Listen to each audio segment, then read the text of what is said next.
had a project where we were aiming at looking at how we can try and increase ethnic diversity into research into communication in primary care.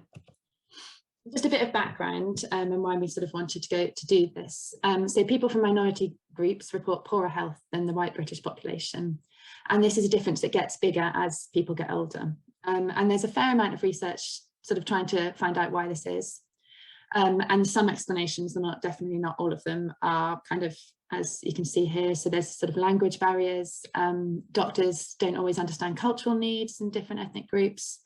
There can be both implicit and explicit racial discrimination, and also bad healthcare experiences that kind of may come from all of these factors means that people stop returning to doctors, which means they obviously don't necessarily get the help that they need for their health.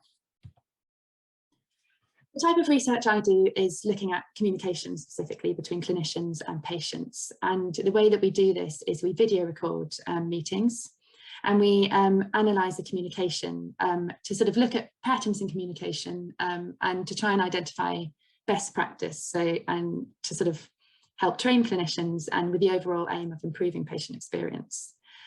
And we started to wonder as a team whether we were capturing in our video recordings of meetings a representative population. And we're sort of starting to wonder whether we are. We think we might not be. So, for example, this is for those who haven't heard of the 1 in a Million archive, this is an amazing archive that's run by Rebecca Barnes, who was at Bristol and is now at Oxford. That has 300 and something video recordings of primary care consultations, and anyone can use it with appropriate ethical approval to look at communication and at the right in different ways. But we found, so these are all consultations that are done in Bristol, and 13% of that recordings archive is non-white, whereas 28% of Bristol populations identify as a different ethnic background. So we do seem to have a bit of a disparity here in terms of representation.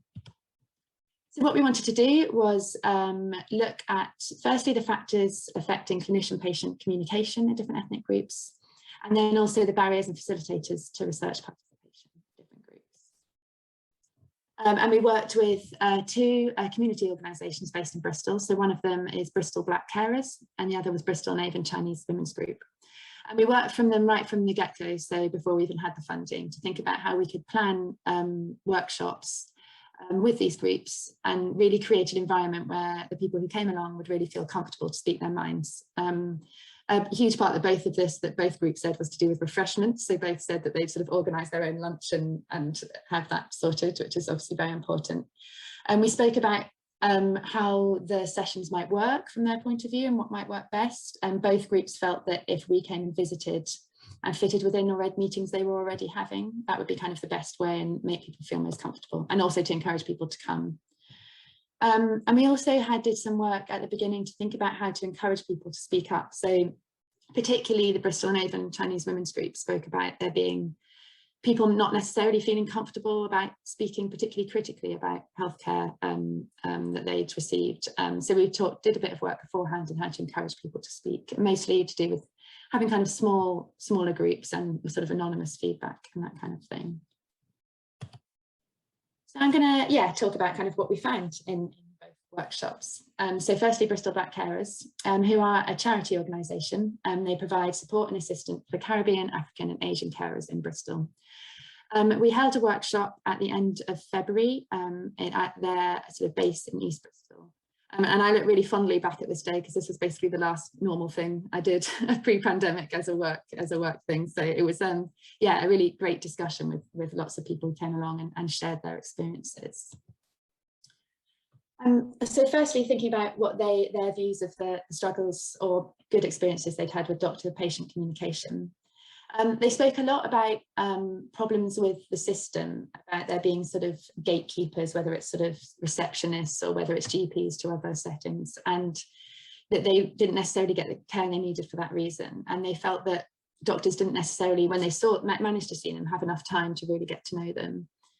They spoke about constantly having to fight their corner, and also for people who couldn't necessarily fight their corner, like children or older people, it was really important to have an advocate for those people. But they found that that created tension in communication because doctors don't like to be challenged. They also spoke about they spoke a lot about how things have got better in terms of the racism they've experienced from healthcare professionals, but they said that there are things they're still experiencing. So there might be assumptions that they have certain conditions such as diabetes because of their ethnic background. And they also spoke, a couple of them had experiences where if they moved GPs from predominantly mixed areas to predominantly white areas, there were different drugs available, and they've been told by doctors that some drugs are blacklisted in different areas if they're particularly expensive and particularly used by certain ethnic groups, which was really interesting. And then they did also speak positively about a lot of doctors they'd had, and they said how they always try and take the time to say thank you to doctors who've given them great care. And they said that what really makes great care is it to be very holistic and person-centered, and they spoke about how that really, that takes time for doctors to really get to know them. Oh, that's my slide not moving. Okay, right, so, and then we spoke about research. So we spoke about the challenges of getting particularly people from Black backgrounds into research. This group had actually were mostly had experience of research, so they had been either participants in trials or had been part of PPI. But they spoke interestingly about why it might be difficult to engage the group more generally. They spoke particularly about West Indian communities, about being quite suspicious about outsiders. There's a strong feeling that the community knows the community best, and particularly universities are seen as outsiders in this sense. And they also spoke about this being more prevalent opinion in younger people, which was a surprise to me as an outsider. They said that the main challenge would be about engaging young men who don't actually often show resistance to going to doctors and seeing medical professionals in the first place. So if we want to include them in research, that's kind of an added barrier there. And we spoke about solutions to this. They spoke about, rather than recruiting through GP surgeries or through clinicians, it'd be better to talk through word of mouth, through community groups, and get people to recruit friends of friends in that way, which is great. And they also spoke about keeping involvement easy, so not being complicated questionnaires and lots of questions and difficult things to talk about, and also keeping it kind of friendly, so following people up and having regular contact, and not just popping up out of the blue and demanding difficult tasks. So now I'll move on to the second group, which was the Bristol and Avon Chinese Women's Group. This is a charity organisation supporting the health and social care needs of Chinese women and their families in Bristol and around Avon. We were aiming to have a workshop, two workshops that are based in East Bristol at the end of May last year, which obviously didn't happen. And this was rearranged multiple times for various reasons, and happened at the end of April this year as a virtual meeting on Zoom. And what we'd wanted to have was two separate meetings, one of which would be translated into Cantonese and the other into Mandarin. And for various reasons, this didn't happen either. So we had it as one meeting, which was translated, there were two interpreters who interpreted things twice every time we spoke, which I was very nervous about before, but they were really professional and great and made everything run very smoothly. But it was very different from the Bristol Black Carers meeting for that reason. But it didn't stop really interesting conversations. So we spoke firstly about doctor-patient communication. They spoke that the main problem was a language barrier. The older generations are very reliant on children when accessing care, and obviously their children might have families of their own and things like that. They said really interestingly that even when English is very good, so if there were university students, for example, they still worried about that they weren't going to be understood through barriers of culture rather than language. And they also spoke about there was quite a lot of difficulties in understanding the NHS as a system in general, especially where people have grown up in China. So they said that, there's very different in terms of what options of care you can get hold of and what gatekeeping there is, so going through GPs to secondary care. And they thought that this could be improved in terms of communication through more transparency in terms of where different options of care are coming from and why they were being offered. And this could really help support expectations of the community. And in terms of research, they spoke sort of about the challenges, and one of which is that there are some taboos in Chinese culture of what we could talk about that might be really difficult to overcome. So, for example, of end-of-life research in that topic. And they also spoke about the fact that many people in the Chinese community work quite long sociable hours, unsociable hours, which meant that they might have to, if researchers or even clinicians want to engage with them, it might have to be outside the normal 9 to 5 kind of time.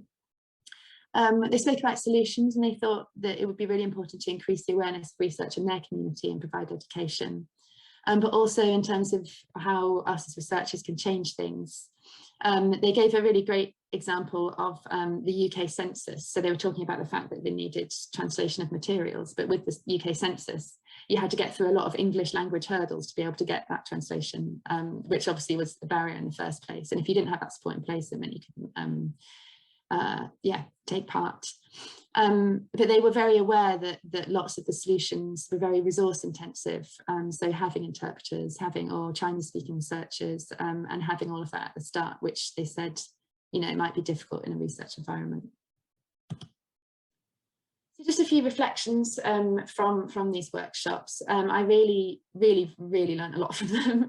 And I think particularly in terms of designing future projects that we work on, I think and particularly around recruitment with that, it's very easy to go through, especially like when we have links with certain GP surgeries and stuff, to just go through that kind of avenue in recruiting participants. But actually it might be better to think in kind of different ways of how we can widen that net and change our sort of normal habits to try and make sure it's not kind of exclusionary just from the start. I also think in terms of engaging people, I found the online environment did have challenges. So I think that, as I spoke about when we were planning, we were sort of worried about trying to encourage people to speak up, particularly if it was negatively about healthcare situations in the Chinese group in particular. And I'm not sure that we managed to do that well enough in this kind of in the Zoom setting, particularly with the kind of time restraints and the interpretation that was going on. So that's something I think about in the future, potentially having smaller groups or sort of different formats. And just that kind of, I think what it really proved to me is that you really need to take the time and the resources to really talk to different groups and learn from them kind of while you're designing things at the start of research projects, to really make sure that you can be as inclusive as possible. Thanks very much for listening. I'll stop sharing my slides now, or I'll try.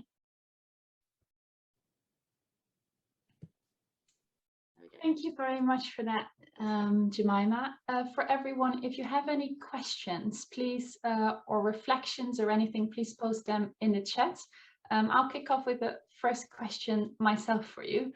So if you would recommend other researchers who are looking into more diverse involvement in their work, what was your main recommendation that maybe even surprised yourself when you were going through your project? Yeah, I think, it's my main recommendation. I suppose, it's kind of built within your question really, but just in terms of really, make the most of trying to do that from the start. So really trying to engage with groups from the start, because I think, you read a lot about the challenges of increasing diversity, and you think I think there's an assumption that you kind of know them, especially if you're really trying hard. You think, oh, well, I'll make sure that all my materials are available in different languages, and I'll make sure that I go to GP services in different areas of the city and things like that. But actually there were really things that I think really taking the time to listen and have that, I think to really take the time and resources to diversify your PPI, and that kind of design stage really will make a difference in terms of being able to design things to increase diversity in that way. We had a question about how long did the meeting last with the Bristol and Avon Chinese Women's Group? So it was 90 minutes, which obviously, because everything was being interpreted twice, meant that it was kind of half an hour of content. So it was a sort of, the amount that we got out of it was amazing, considering the kind of, the challenges in that way. And that's why I think that's something definitely that I'd be, try and consider how to format differently, which is what we were trying to do at the start, but because of the kind of the COVID situation and everything. But yeah, so 90 minutes. Thanks. We've got a hand up as well. Nigel, you wanted to raise the question yourself? Yes, thanks very much.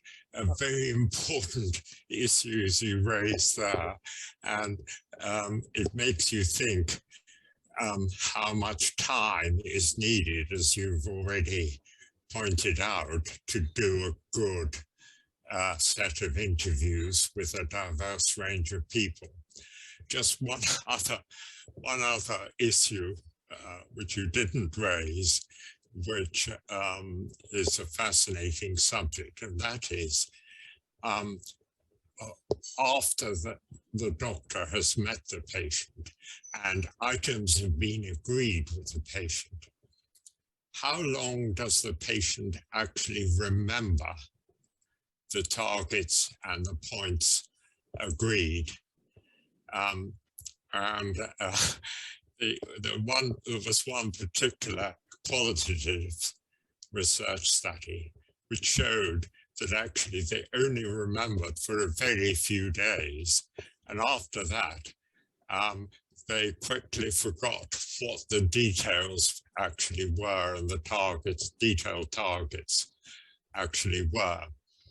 And of course, the answer, you know, if you take that into account, you've got to have a written personal healthcare plan. Yeah, I think that's a really important point about doctor-patient communication more generally, is that it's, you know, however well people communicate in that 5-10 minute consultation, it's what you take home is a really important part of that, isn't it? And yeah, and I think that's why there was research I was doing in secondary care and memory clinics, and we were looking into how the letters are written, because often then you get a letter, don't you, afterwards, especially if it's in secondary care, usually addressed to the GP, but you're CC'd in and with some of the details, and you think, did I say that? Did I do that sort of thing? But yeah, that's a really good point. Thank you. You, Wesley, you've got your hand up as well. Can I call you Jemima? Yes, of course. Jemima, my observation, what you've come up with, especially with the Caribbean, because I'm of an African Caribbean background. I mean, I've been here 59 years, so I don't know quite who I am, do I? But the thing is, what I like, and I know that group because I used to do some work in Bristol. When you walked into that group, you had then become the minority. How do you feel being a minority? And I think in your reflection, you're saying that you could have got a lot more out of it. And that's really honest. And I like that. Well, my observation is if you'd taken me, you and I would have done better. Think, please, I'm not being critical, but I'm saying that, yeah, you were the minority. Was it just you alone you went to do the work with? There was me and a couple of other people, but we were the minority. Yeah. Exactly. And well, next time you go, I'll be willing to go with you, because I could say to them, shut up your blouse and skirt. You don't know what that means, but they would understand what it means. And the whole thing will relax. And I think it's a learning curve if you want to touch base. And like you rightly said about the Chinese community, they're a community, and I did some work with them as well. And when I walked into the centers, I think it was Manchester I went once. I was looking at long-term care for people of ethnic backgrounds. And when I walked in, they wasn't sure about me. You know what I mean, Jemima? I think, well, he's not white, he's not Chinese, he's black. Should we trust him or shouldn't we? You know what I mean? She got that, and I picked up that you were getting that too. And thank you. I think you've